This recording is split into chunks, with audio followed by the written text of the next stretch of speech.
ಇವತ್ತು ನಾವು ಬಳಸ್ತಾ ಇರುವಂತ ಪಾತ್ರೆಗಳಿಂದನೂ ಕೂಡ ಕ್ಯಾನ್ಸರ್ ಬರುತ್ತೆ ಅಂತ ಕೇಳ್ಪಟ್ವಿ. ನಮಗೆ ಈ ಪ್ರೆಷರ್ ಕುಕ್ಕರ್ ಉಪಯೋಗಿಸ್ತೀವಿ ಈಗ. ಹ್ಮ್ ಹಿಂದೆ ಉಪಯೋಗಿಸ್ತಾ ಇರಲಿಲ್ಲ. ನಿಜ. ಮಡಿಕೆನಲ್ಲಿ ಅನ್ನ ಮಾಡಿ ಹಾಕೋರು, ಸಾಂಬಾರು ರಸಂ ಮಾಡಿ ಹಾಕೋರು. ಮಣ್ಣಿನ ಪಾತ್ರೆ. ಆಮೇಲಿಂದ ಸ್ಟೀಲ್ ಬಂತು, ಹಿತ್ತಾಳೆ ಬಂತು, ಹೌದು. ಸ್ಟೀಲ್ ಬಂತು. ಏನು 1,000 2,000ಕ್ಕೆಲ್ಲ ಸಿಕ್ಕಿಬಿಡತ್ತೆ. Correct. ಎಲೆಕ್ಟ್ರಿಕಲ್ ಪ್ರೆಷರ್ ಕುಕ್ಕರ್ 8-10 ಸಾವಿರದಲ್ಲಿ ಸಿಗುತ್ತೆ. ನಿಜ.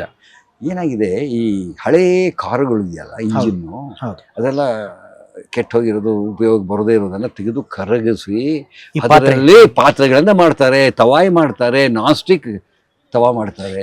ಈ ತವಗಳಿಂದ ತೋರಿಸ್ತೀನಿ ನಿಮಗೆ. ಕರೆಕ್ಟ್. ಎಲ್ಲೇ 3 ದೇಶದಲ್ಲಿ ನಾವು ಇದನ್ನ ಮಾಹಿತಿನ ಸಂಗ್ರಹಿಸಿದ್ವಿ. USAID ಅಂತ ಒಂದು ಪ್ರಾಜೆಕ್ಟ್ ಬಂತು, ನಾನು ಅದರಲ್ಲೊಬ್ಬ ಇದ್ದೆ.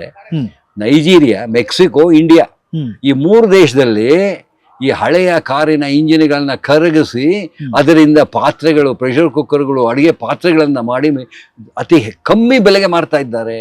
ಹ್ಮ್ ಹ್ಮ್ ಹ್ಮ್ ಜಾತ್ರೆಗಳಲ್ಲಿ ಪಾಪ ಏನು ಗೊತ್ತು ಅವ್ರ ಹಳ್ಳಿಯವ್ರಿಗೆ, ಅವ್ರಿಗೇನೋ ಗೊತ್ತಾ ಇದು? ಹ್ಮ್ ಹ್ಮ್ ಹ್ಮ್ ಹಳ್ಳಿಯ ಜಾತ್ರೆಗಳಲ್ಲಿ ತಳ್ಳುವ ಗಾಡಿಯಲ್ಲಿ ಮಾರ್ತಾ ಇರುತ್ತೆ ಪ್ಲಾಸ್ಟಿಕ್ಗಳು, ಅಲ್ಯೂಮಿನಿಯಂ ಡಬ್ಬಗಳು, ಸ್ಟೀಲು.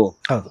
ಹಾಗೆ ಹ್ಮ್ ನಾವು ಪ್ರತಿದಿನ ಉಪಯೋಗಿಸ್ತಕ್ಕಂಥ ಹ್ಮ್ ಕೆಲವು ನೀವು ಹೇಳಿದಾಗೆ ಪಾತ್ರೆಗಳು, ಪಗಡೆಗಳು ಏನಿದೆ, ಹ್ಮ್ ಅದು ಶುದ್ಧವಾಗಿದೆಯಾ, ಹ್ಮ್ ಅದನ್ನು ಮಾಡುವುದಕ್ಕೆ ಶುದ್ಧವಾದ ರೀತಿಯಲ್ಲಿ ಮಾಡಿದ್ದಾರಾ, ಹ್ಮ್ ಹ್ಮ್ ಬೇಸಿಕ್ ರಾ ಮೆಟೀರಿಯಲ್ ಶುದ್ಧವಾಗಿದೆಯಾ, ಇದೆಲ್ಲ ನೋಡಬೇಕು. ಹ್ಮ್ ಆ ಸಪ್ಲೈ ಚೈನ್ ಕಂಪ್ಲೀಟ್ ನೋಡಬೇಕು. ರಾ ಮೆಟೀರಿಯಲ್ ಇಂದ ಹಿಡಿದು ಫೈನಲ್ ಪ್ರಾಡಕ್ಟ್ ತನಕ ನೋಡಬೇಕು.